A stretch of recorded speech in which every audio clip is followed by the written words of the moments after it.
The United Nations Assistant Secretary General for Europe, Central Asia and Americas, Miroslav Gender, said the United Nations is concerned about Russia holding elections in Ukraine's occupied areas currently under Russian military control. Briefing the Security Council on this situation in Ukraine, Miroslav said Russian Federation and these who call elections in the occupied areas of Ukraine have no legal grounds. The UN senior officials acknowledged that the United Nations remain fully committed to Ukraine's sovereignty, independence, unity and territorial integrity. The Fatu Pangura reports. Russian authorities are holding local elections in occupied parts of Ukraine in an effort to tighten their grip on territories.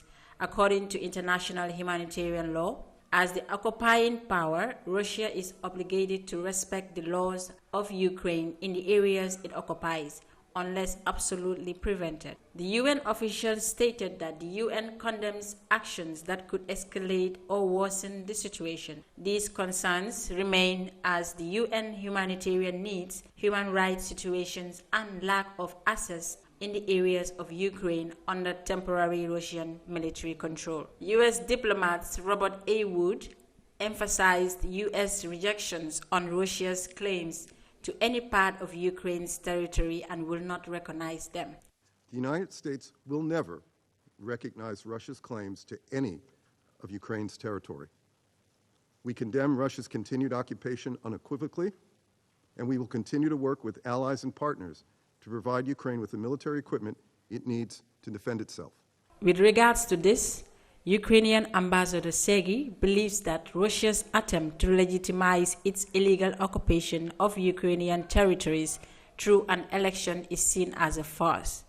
The desperate Russia's attempt to legitimize its illegal occupation of the Ukrainian territories by organizing an outright election farce just serve as a proof that Russia realizes the inevitability of its defeat. On March 24th, the UN General Assembly adopted the resolution Humanitarian Consequences of Aggression Against Ukraine, which contained a demand for Russia to immediately stop hostilities in Ukraine and end attacks on the civilian population and civilian infrastructure. The General Assembly called for an end to the blockade of Ukrainian cities, in particular Mariupol. This resolution was supported by 140 states, 5 delegations. Russia, among others, opposed it and 38 abstained.